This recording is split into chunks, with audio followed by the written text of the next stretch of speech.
Today's episode is brought to you by the Local Palette Cookbook Club.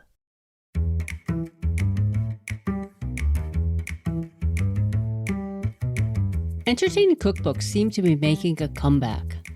But what does that mean? And what even is an entertaining cookbook? Welcome to Everything Cookbooks, the podcast for writers, readers, and cooks. I'm Molly Stevens, and today I am here with the whole gang. Andrea Nguyen, Kristin Donnelly, and Kate Leahy. Hello. Hey, Molly. Hey, everyone. Hello.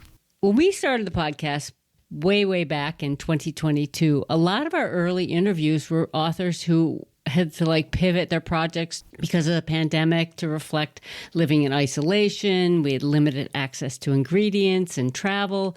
But now that's changing, right? We're seeing this wave of books about gathering and parties and entertaining. Jenna Helwig did that great wrap-up in her fall cookbook roundup. Jenna's words, we're gathering, or at least authors and publishers are betting that we want to. And entertaining books, there are a lot of them out this fall, certainly more than we've seen in the past couple of years.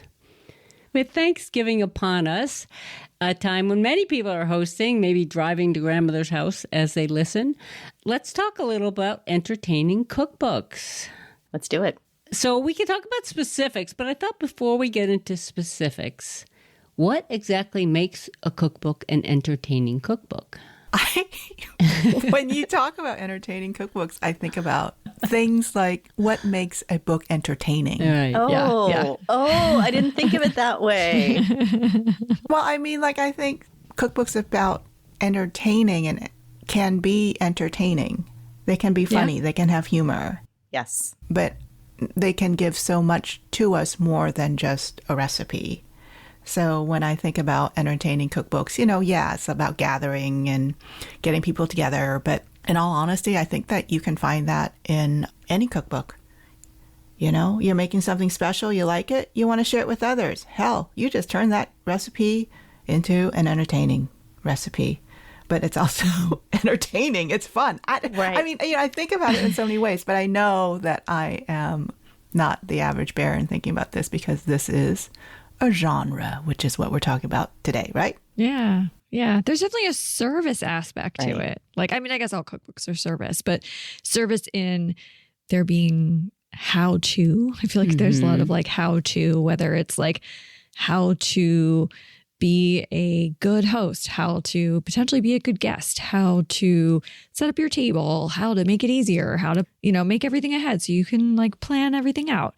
So yeah, that seems to be a distinguishing factor in a lot of entertaining cookbooks. And maybe yields too. Yeah. Totally. Serving size. Don't outsource that, dear listeners, to AI. No. This is what books are for. To scale up a recipe. Right. Scale up a recipe, timing for planning, because that chatbot may not really know what your situation is. It may help, but it's not the answer. Right. Because I think there's certain things that make a recipe more entertaining friendly. There are things that don't necessarily need to be done at the last minute. They maybe are able to hold temperature a little bit longer. They can be passed. So it's almost like you can have whole books all about just the appetizers you would bring to someone's home. And then there's whole books. Well, Kristin, you did sort of an entertaining book, right? Modern Potluck. Yeah. Yeah. In a lot of ways, it was an entertaining book. It was definitely in some ways a lazy entertaining book. But then in retrospect, some of the recipes, I have friends, I remember, who tested some recipes and they were like, these are kind of complicated. But I was like, but you're only making one dish. Right. So, but yeah, when I was saying about the service aspect, I think I was partially thinking of Modern Potluck because in the front matter, there's a lot of how to set up your potluck, how to a lot of food safety things even, which you don't have to do that in every single entertaining book. But I feel like for potlucks where food tends to sit out for a long time. Right. Kind of want to address it. I think for myself, if I'm entertaining, if I'm having people over, I might go to my cookbook library and pull a few books and then put together a menu. And so I don't think we're really the audience for a lot of these books because that takes a certain understanding of how to put together a menu, what I feel like cooking, how to scale up recipes, because one might serve 4 and one serves 12 and I'm having 16 people and what do I do? party book. Call them party books. That's another thing. But they might provide themes and menus. And I mean, I don't have a lot of them. I don't have a lot of experience cooking from them, but I seem to, the ones I know, they'll have like the summer weekend or 4th of July picnic. And it's kind of soup to nuts, right? It tells you everything you need to do. So it's a plug and play situation. You're like, here's your menu. Here's how you shop for it. Here's what you do. Here's your timeline. A lot of more hand holding in terms of cooking for a larger group than just your family. I also think from a design and photography point of view, there's just more lifestyle often in an entertaining book. There's more on the table. There's sometimes more people or body parts. Steve Kolenko's had a body part shot. Right. Like I feel like you'll sometimes see more body parts in books designed like specifically for entertaining. I think lifestyle is a key word to what these books provide. It's like aspirational. Aspirational, yes. Yeah, I mean, they don't always have to be, but Right. many of them tend to lean that way. I mean, okay, so let's just hit it. I mean, Martha Stewart, they're reissuing that book, Well, right? yeah. I mean, like the entertainment. Aspirational. The Tradwife original. In her words. That's what she called That's herself. what she called right? herself, Right. yes. I mean, for anyone who doesn't know, kind of bury the lead here. This fall, Martha Stewart's 1982 Entertaining, which is the book that kind of started it all in terms of full color photography, everything else, is being reissued. Yep. Unchanged. Yeah. So what does that say about our culture and where we see ourselves now versus back in 1982? Like, how do we define ourselves? Well, it is the 80s again, Andrea. I mean, I know. I mean, I love shoulder pads to a certain extent. well, and it's like, look at our president. It's just a whole homage to the 80s. Has anyone spent time with that book? Because my first time spent with it was I was on vacation in May, and this rental house happened to have an original 1982 Wow. copy of Oh, it. wow, cool. It That's was a money. little You bit, should have taken it. I know. Yeah. And, if I didn't worry about karma, I might have snuck it into the suitcase. We're proud of you. It's just baffling looking at these photos because I'm thinking this must have been the most expensive photo shoot. I mean, there's just like, I don't know if I'm remembering this quite right, but I feel like there's grouse on the table that still need to be plucked. Like this makes it was like 1980s meets a 19th century farmhouse in the English countryside. It was like nothing I'd ever seen before. I'm sure it stood out then. It probably stood out like throughout the 80s as just being like, oh my God, like she was so East Coast. Oh, it was just so elaborate. Everything was so elaborate. But I also like relied on, here's how you train your staff to probably pluck all these game birds. I don't know. It just blew my mind. Well, there's a couple interesting articles that are, and we'll put links to them. There's a good one, Julia Moskins in the New York Times, and then Hannah Goldfield wrote about it in the New Yorker. My understanding of why the book is reissued is because it's out of print and the price has been going up, and they're highly sought after and being sold for a lot of money on eBay and everything else. So it's like, why not redo it? And there's a little note in the front that says some of the language may seem outdated or something. I don't have a copy, so I haven't seen this because they haven't changed a word. So some of the language, I'm sure, is outdated. But I read in this interview in the New Yorker with Martha, to quote, "It was totally doable, these elaborate feasts. The midnight omelet party for 30 people." I mean, can we just pause for a second? Midnight omelet party. For 30. I'm exhausted. I've never actually said those words in the same sentence before. Wait, it was totally doable what I was doing if you put in the time and the energy and didn't mind getting exhausted. Oh, wow. Well, there you go. Puritan work ethic. You know what it makes me want to do? It makes me want to take a bunch of words and you put them in a hat. And you pick out 3, and that's like the theme of your menu. And now with the price of eggs. Midnight omelet Party. for Rick, 30. come on over for 30. Well, I was thinking about, you entertaining, they're usually dishes that can stand a little bit of time, like they retain their heat, if you're serving a large crowd. Omelets are not among those types of dishes. No, you that I start them was at 11. thinking It of. tells you to start the omelets at 11 for your midnight omelet party. Oh, I don't know. I like my omelet a la minute. So, Martha, I don't know about coming to your party. Mm-hmm. Yep. Unless you're just like planning to stand there all night and do your thing. Yeah. You are the omelet station. Oh, no, you have Right. people. True.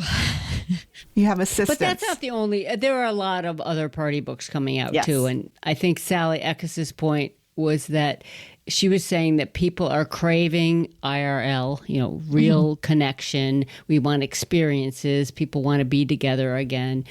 I mean, the Wishbone Kitchen, I know you talked to Jenna about that one as well, right? And I talk about aspirational. Yeah. To me, it has that luxury element that a lot of Martha, or I think of Lee Bailey. Did any of you ever look at the Lee Bailey Country Weekends? About having a home in the Hamptons or visiting your friends, their home in whatever, some fancy place. This seems like a book that you would buy and then give the caterer you're hiring and saying, this is what I want. This is how my theme, because I would think I'm a lady of leisure and this is like what I want my hired team to make for me, because I don't know. And the subtitle for Wishbone Kitchen is Seasonal Recipes for Everyday Luxury and Elevated Entertaining. Elevated entertaining. Well, the entertaining cookbook that I found to be extremely entertaining is Elvira's. Yes. Yes. Because, oh my gosh. the prop stylist on that shoot is a man named Glenn Jenkins, who prop styled my book, Evergreen Vietnamese, and then he also recently prop styled Cooking Thai that's coming out in 2026. And when we were chatting, I'm like, hey, Glenn, what are you doing? He goes, well, I styled the Elvira cookbook, and I had to come up with props like a raven. Amazing. I love that. It's probably like a dream gig, though, if you get into it. Weren't there tarot cards and all that kind of stuff too? He's also done Dungeons and Dragons. Oh my gosh. The cookbook, the Dungeons and Dragons cookbook? Yes. It's the second one. I'm seeing a jack-o'-lantern that looks like it's vomiting guacamole. Yeah. What is it? It's guacamorbid. I love that. Eva shot the book, yes, right? Yes, she did. Yeah. Yes, so she talks about it quite a bit. Yeah, and it's like Elvira had a body double. Yep. A gal that dresses like Elvira is like Elvira, but the younger Elvira. And she showed up on set. Is that public knowledge, Andrea? Look, I mean, Elvira is also, Glenn told me, he didn't say, it's on the QT.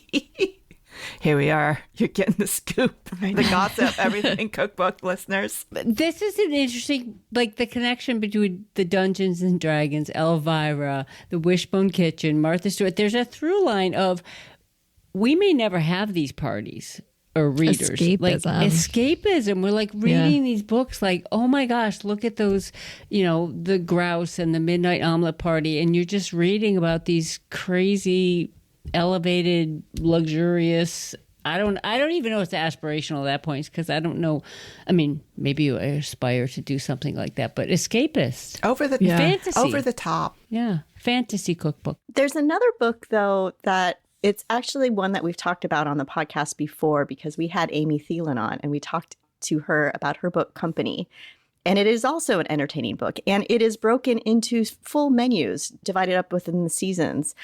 And it is aspirational, but not. It's a very interesting line. It's just a really, really thoughtful book. Have I cooked from it? No. But I also think if I were in those right environments, I could, following her lead, because she does she has 2 pages dedicated to doing the dishes. I mean, she's realistic about how much work it is to cook for other people. How exhausting it is to make omelets. She doesn't hide from that. Or how expensive it can be to entertain. Right. She has a whole thing about budgeting and how when she lived in New York, olive oil was easier to find, but where she lives now in rural Minnesota, pork fat is cheaper and easier to find than, really nice olive oil. And you make those trade-offs. So I just think it's just such a thoughtful book that doesn't shy away from the challenges of entertaining. There's things in there about just how bittersweet the holidays are. And it's just really beautifully rendered. So it's not that we're saying all entertaining books have to be these larger than life things. Some can be really grounded in someone's real life experience. And I think Amy's is an example of I know she's living this life. Yeah, I'm so glad you brought that book up, Kate, and I have cooked from it, but I have not cooked a whole menu from it. Right. Because I don't work that way. But it's so grounded. But it goes to the joy of having people over without it's not performative. It doesn't have to be this whole thing. It's truly fills your heart and your home and all these things to be around the table with people you love. And she lives somewhere where there aren't restaurants. And it's not, so that's how she gathers with people. And I just find that book has so much heart and soul. And I think that is an element of entertaining books, gathering books. And, if we talk about like trends or genres in them, some are elevated, but then there's also Barefoot Contessa, her second book was Barefoot Contessa Parties. And, store-bought is fine. Now, I'm not saying her food has that, what do I want to say about her food, but it was trying to take away the effort, make it, it's easy, right? It's easy breezy. It's the Alison Roman entertaining with a small e. She came right out and said in her second book, I hate the word entertaining. Have people over. Be messy. Nobody cares. You don't have to cook everything perfectly. That type of thing. Although, can I interrupt? This is sort of a tangent. Please. Have you ever been over to somebody's house and they're having you over and you get there and nothing's started yet? I get so nervous. Yes, and I'm always like, so stressful. Am I going to have to so just start stressful. cooking omelets at midnight for everybody? We're going to In-N-Out later? Like, what are we doing here? No, people? but if you're inviting someone over, like most likely that person may have brought something, right? Like let's say you brought a bottle of wine or a dish or something. You either start eating what you brought or you start drinking a lot. I so know that feeling, Kate, though. Oh, my gosh. But yeah, there are some books coming out this season that, or I guess have even come out in the last year-ish, that do address that more like casual way of gathering, like Dan Pelosi's book, Let's Party. I feel like there are some spreads that maybe look a little bit aspirational, but I think for like just a younger generation, it feels like all right on doable, like things people want to make. And then Casey Elsass did What Can I Bring, which is a lot like Modern Potluck actually, but I think it looks great. Yeah. It looks really fun. Less Martha. Well, what's interesting is that, for decades, Martha's notion of entertaining, her style really was the defining way to entertain. You have to be perfect. Everything, beautifully decorated, lots of flowers, the grouse, candles, and you're in like the beautiful dress. Right, perfectly coiffed. Yeah, perfectly coiffed. You're not sweating. Nothing's dirty in your home. But we've gone to a different moment now in 2025. So I think that informs a lot about how we cook, how we eat, how we live. I mean, what is that? These entertainment books tell us about ourselves is what I'm curious. If we were to survey, their style and their recipe content, what does that say? I think we aspire to spend more time with each other, and we're still not there yet. And I feel like these books were born out of a desire to gather people more often and making it feel more approachable and more doable to do that. Is that in part due to social media, in part due to COVID, and the pandemic? TikTok and Reels on Instagram, they're very much, they're messy, right? They're very real. Mm-hmm. So my whole thing is like, if you're looking to make a cookbook out there, what are you trying to communicate? And I think that these entertaining cookbooks are telling us something about ourselves. Mm-hmm. Right. Yeah, it's interesting. So Chelsea Fagan she's like a financial... Right.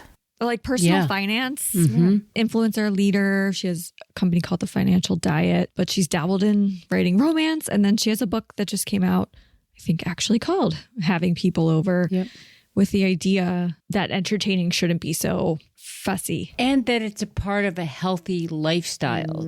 That's a great way to put it. Healthy. It's like, it's part of wellness. Seems like she's really gearing it more toward younger people who maybe just have no idea, or like maybe just getting started, and even just talking about how like presentation can be everything. Like go put your Tostitos in a nice bowl and your jarred salsa in a nice bowl and put a little cilantro on it, and like that's enough. It doesn't always have to be, we're like cooks and food people. So for us, it's a joy to like go to the farmer's market and pick out the thing and take all day to cook. But yeah, she's definitely emphasizing more of the gathering than the food, although it seems like she also really likes food. It's interesting. The subtitle of Chelsea's book is a guide to planning, attending, and throwing every kind of party. So it's about having people over. It's about going to other people's houses. I mean, if you think about it, Kristin, I think that you're making such a good point. Like if you came to adulthood during the pandemic, during COVID, maybe you were somewhat latchkey. You didn't come from a family that was gathering around the table a lot. You didn't have that built into how you are in the world with your community. And so there's a service element to helping people learn how to do that. Yeah. I mean, there's that notion of community and social skills.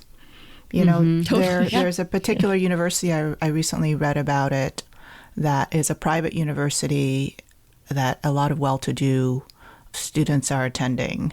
And part of their offerings to these students is like etiquette, how to behave in a social situation, what utensils to use, how do you make small talk? Wow. Because a lot of young people don't know how to do that. And to get ahead in their careers, they need to learn that. So I think to get ahead in life, you know, let's say financially, you know, and just you have to have this sense of community. It's all part of that package. So I find it very interesting that we're lacking so much in this notion of how to be good humans. Yeah. I mean, she talked about like flaking. Oh. Yeah. She said a lot of times people have anxiety about people flaking, so then they don't have the gathering. But then she even talked about how when she threw some parties, people flaked on her. It's so interesting to me because I guess the kind of like quote parties I have now, it's very like targeted. So I'm like, I'm inviting you and I'm waiting for a response. I'm inviting you. And so I know exactly who's coming. But I guess if you're just like throwing out this open invitation and it's like, come if you can, and then people flake. Yeah. That is nerve wracking. I hear that. But yeah, I'd like to tell people to not flake as part of that training, Andrea. It's part of training, you know, and so you need a broad array of books to slap you around, I mean, or to set parameters and guardrails. I wonder if that flaking is a uniquely American tradition, because I do feel that there might be more respect for people's time in other countries where you would just never flake on someone. If you say you're going to go and meet them for dinner or have them over, you are going to do that. Whereas here, I feel maybe we like to keep our options open too much. And then it's like, oh, it's a little cold outside. I don't want to go out. Yeah, I don't know. I feel like, and then there's just so much more leeway into that. Or maybe it's because people are working so often now, it is hard to find the time where you have the energy to be around people. So it's an interesting time. I do wonder what publishers are thinking signing these books. Like, I'm really curious to see how sales are, if we can ever get a sense of that. You know, like next year, will they be doing so well that they're like, all right, let's do more? Yeah. Or is this just a moment and then it won't happen again for 10 years? Because I do think about, we've done these pitch slams with Sally Eckes, and I've done a couple of classes about writing proposals. But I've heard multiple times from Sally as well as other people, just like entertaining books don't sell, right? Oh, that's interesting. Did you get pushback with Modern Potluck, Kristin? No. It came out in 2016? It came out in 2016. I sold it in 2014. Obviously, a super different cookbook market to try to sell in than it is now. But I really framed it as something that solved a problem. The problem being I actually like to cook and have people over. And then I had a child and, we talked about the energy, the stress, potentially even the financial aspect of cooking for a lot of people. So it was like, here's the solution. It's these potlucks. But then it was also addressing the fact that like the potluck food of my youth, which tended to be a lot of like, I don't know, either more bland food or very like mayonnaise, cheese heavy, which is delicious, but maybe just not the way people wanted to eat. So anyway, it was like solving all these problems at once. And I think that framing is what helped it sell in that moment. Right. Would it have sold 5 years later? Probably not. You never know. You never know. By then, maybe I would have had to build a whole brand around potlucking. Right. Yeah. Well, I'm thinking like if people, we're seeing all these people having so much fun on social media and our feeds, is that inspiring some of this sort of wanting to have fun, like have a party that looks like that type of thing? Oh, I totally think so. And the word party, I mean, I probably should have led with these are party books because the word party is showing up a lot too. And I'm thinking if you're author who loves to throw parties. You love to have people over. You're really good at it. How do you build a book proposal around that? Well, you start by building your brand around it, right? I think is the first thing. But, we'll see. Are they going to continue to sell? Yeah. Yeah. So Casey Elsas is somebody I feel like who's known in the food community, has done some co-authoring, but is not necessarily like, again, this book to me, it sort of has a modern potluck feel where as an idea, it might stand alone, at least for enough of an audience. It's a great title. Yep. Yeah. It's like, it's solving the problem Right. that a lot of people have, and it's doing it for the way people want to cook now. Yeah. Yeah. What I'm hearing from us is that if you want to write a party entertaining cookbook, it's really good to have a brand that's established because you need a niche. I think in general for many books anymore, Yeah. unless you can figure out, it does seem like occasionally like some kind of lifestyle angle can stand on Yeah. its own. You mentioned like beach houses, and I feel like there's like been après-ski books. and, Right. like, That stands alone. I don't need to know who the author is behind the après-ski book if I'm looking for that category, if I'm that consumer. I know past guest Mariana Velasquez is working on her second cookbook, and I believe it's a party book. I think so. I think Oh, it's cool. Yeah. tablescapes and playlists, which she did have in her first book, but her whole brand is around Right. lifestyle and style. Here's one book that I think stands the test of time. I don't know if this is a traditional party book, but I love Sunday Suppers at Luke. I think it's a fantastic cookbook. I think it stands the test of time. I think it's her best book. And I don't know if I would call that a party book, but to me, it is a party book because it's menus and you can really just cook everything and have your St. Patrick's Day menu and it'll be terrific. I don't know. Is that a party book? I mean, so to describe for people who don't know the book, it is a series of menus, but it was based on the restaurant Luke in LA. And on Sundays, it used to have simpler menus. So they took those recipes that were those simpler, allegedly simpler, it's not simple for home cooks, but simple for restaurant chefs, put them into a book. And they're all organized by season and sometimes themed. So in spring, you will have certain ideas to choose from. In winter, you have certain ideas to choose from. I mean, people don't have to cook the entire menu, but I know a lot of people in my family and friend communities who are just like, I always make, oh, where did you make that? Oh, the Guinness cake had to come from that book. Oh, just last week I had this lovely braised pork dish that was from the book. So I don't know. Is it a party book or is it simply a menu? Is menu book, is that a different genre? I think menu book is a really important genre because it solves the problem of having people over because you have a menu.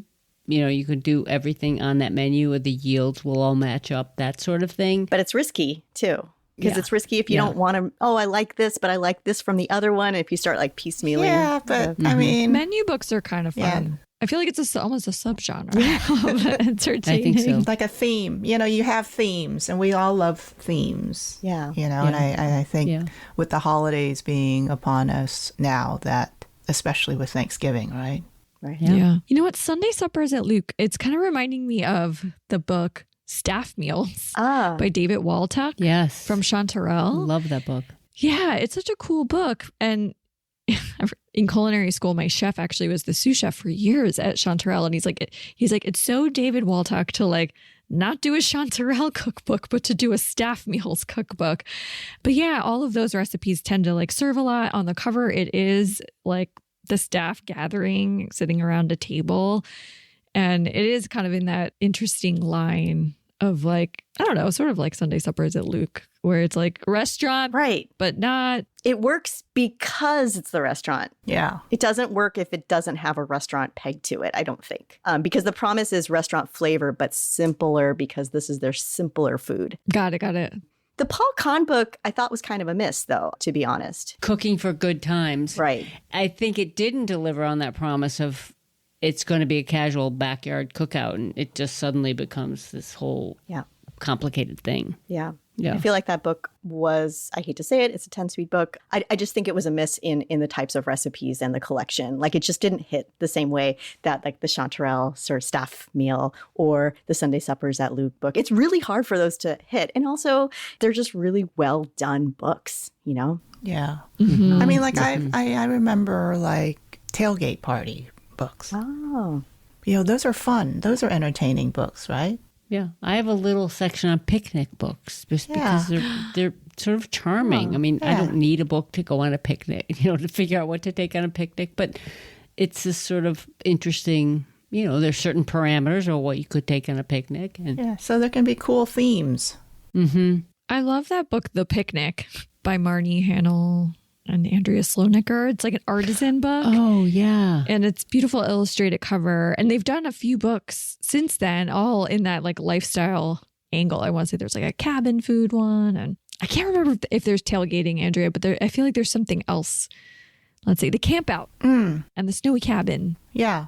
And I think that the theme kind of things package the recipes and lifestyle for service. So I think that that's always really smart for selling an idea because you're helping people solve something and also makes a nice gift. I mean, we've seen there's like a NASCAR. Yeah, that's a tailgate book that just came out. I mean, talk about, and then there's a pickleball. Serious? Do we need a pickleball cocktail? No, but it's going to be at a lot of people's Might be holiday, huge, under their holiday trees. It's like, oh, my friend is into pickleball. What should I get them for Christmas? Oh, there's a pickleball cookbook. And if the price point's right, man, you're going to sell really well. Exactly. And it's called Drinks and Dinks because dink is a word. It's something to do with pickleball. You dink there's something. A dink. Maybe it's the noise the ball makes or something. People who are pickleball players can DM us and tell us. They'll know. If you know, you know. Yeah. Amazing. Do you want to talk a little bit about photography? I mean, I feel like for these books, photography is a crucial part of bringing the concept to life. I think it's a really complicated part, though, a uniquely complicated part of these books because you can't just do this like, I'm going to do a photo shoot in 4 days. We're going to have a couple people on set. I mean, you might have to build out some elaborate sets. I was going to say, like, some of them, looking at them, you can tell. They're sets. Elvira, man. Oh, man. I mean, Right. Yeah, they're like they're building sets. That's what they're doing. Well, when we spoke to Irene Yu, who wrote Soju Party, she talks about wanting a party element to the book. And she just brought the whole crew and they went out drinking one night and went to a bunch of bars. And I'm not sure the succession of the evening, but those photos show up through the book and it brings an element of fun. It definitely brings the energy of the book to life in the photographs. I love that subtitle of that book, How to Drink and Eat Like a Korean. It is so good. Wow. Like it's so focused. And I feel like that's also a really important part of like what makes some of these books like tick. Yeah. Yeah. I mean, years ago, I did a couple of magazine pieces that were about having, it was a menu. And so we would stage, a meal and I had to invite people over and be like 1 o'clock in the afternoon and pretend and they were never very good. I did not do it well. So doing it well is complicated, right?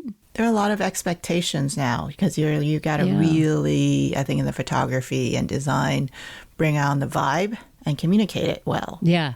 Brie Larson has a Party People book. You bet that's got photos, right? Yeah. I mean, they're having a big old time. Yeah. And like Amy Thielen talks about that in our episode we did with her when she was shooting Company. They had to do it through the seasons. So there is some gorgeous photography that is definitely Christmas.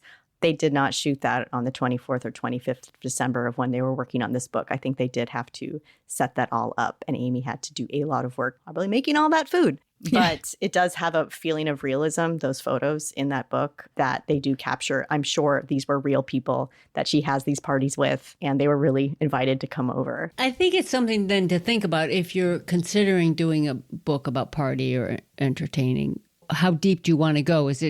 Maybe it is just a menu book because you don't want to include all these lifestyle elements. Because if you go all in on that, the photography is going to have to represent that. Tablescapes, playlists, all that stuff.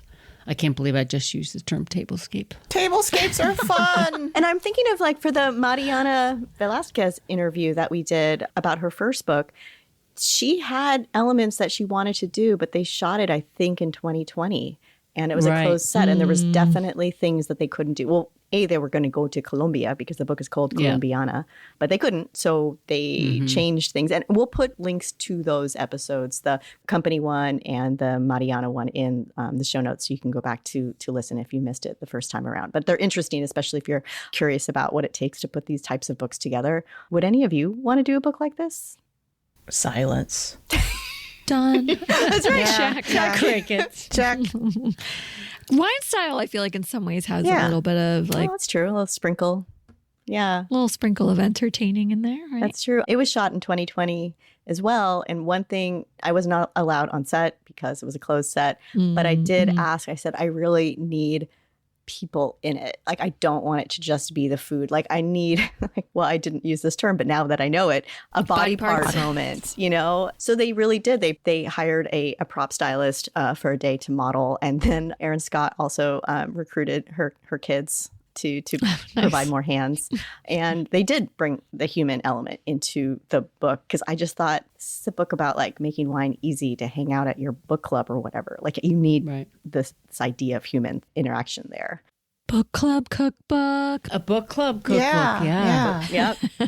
I don't know that I'd want to do a full party book, but I think having elements in helping people build menus, what to take to people's homes, giving hints on how to incorporate my recipes into. Yeah. I mean, you do that, Molly, and so do I in our recipes, you know, and all of anytime there's a make ahead tip in a recipe, that's basically coming from the cookbook writer, the recipe developer, saying, reader, cook, you can totally like bring this somewhere. You can serve it to others and not have to be, you know, on the spot and fearful. Right. Or make it, if you're having people over, have a moment of calm. Exactly. Can you freeze this in advance? You know, You're not making omelets for 30 at midnight. I'm not even doing it at 12 noon, you know? No. Okay. Well, speaking of what we're making, anybody Thanksgiving plans? Anything anybody wants to share before we wrap up? Well, I got invited somewhere to like a party. So in San Francisco. So I'm very, very excited about that. I'll probably bring something Vietnamese because the hosts really adore Vietnamese food. Lovely. Nice. That sounds great. I'll be making Molly's cipollini onions with pomegranates. I love that recipe. Gets a shout out from you every year. It's amazing. I know. It's a very old one. Kristin? So I'm going to my brother and sister-in-law's house, and I tend to actually just be sous chef for Thanksgiving, which is fine. I actually cooked Thanksgiving myself for years, and so in some ways it's like a nice break to just go and do what she tells me to do. But I'm chuckling because I'm thinking back last year how her kids really like fruit, as many kids do.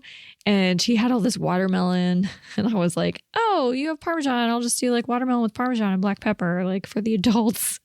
And then her kids always call it grown-up watermelon. I love it. So maybe we'll make that again. It's not really a recipe, obviously. It's just an assembly, but it was a fun thing to add to the table last year. And then fun that in the end that the kids wanted that more than they wanted just the straight watermelon. So nice. There you go. Those kids are going to be party animals when they grow up and entertaining. That's right. Yeah. And they'll know how to behave. That's wonderful. Amazing. How about you, Molly? Family, and it's a mix potluck. You know, people bring things and we cook things, and it's very, I don't want to say very traditional, but sort of traditional for us. Yeah. It's a lot of the same things, same dishes, because people have favorites. But then I think things lighten up over the years. It's like, yeah, do we really need, how about instead of a casserole, it's just green beans or that sort of thing? Yeah, that's happened a lot in my family as well. Yeah. Maybe more green salad. Oh, yeah. We always do a chicory salad Yeah. Yum. with persimmon, So good. fennel, and like an anchovy kind of like vinaigrette. Yeah, I think that everyone needs to lighten up and wants to lighten up the Thanksgiving menu from the traditional one. Mm-hmm. Yeah. I don't know, especially as I'm aging, I don't want to, like, that stuff sits in your gut for a long time. Mm-hmm. Yep. Yeah, all the like starch and dairy. Yeah. Well, thank you for this chat. Thankful for the three of you and our little podcast. Me too. Yeah. Well, we are very entertaining, aren't we? I don't know. I don't know. It ourselves. depends if people are listening this long into the episode. Well, happy Thanksgiving, everybody. Yeah. Happy Thanksgiving. You too. Happy Thanksgiving. Thank you for listening to Everything Cookbooks. For more about each episode, subscribe to our newsletter at everythingcookbooks.substack.com. Here are some other ways to support the show. Go to everythingcookbooks.com and check out our totes, t-shirts, sweatshirts, and other merch, or buy us a round of coffee. You can also leave us a review on Apple Podcasts or wherever you listen. Thank you to our editor, Abby Circatella. Until next time, keep on writing, reading, and cooking.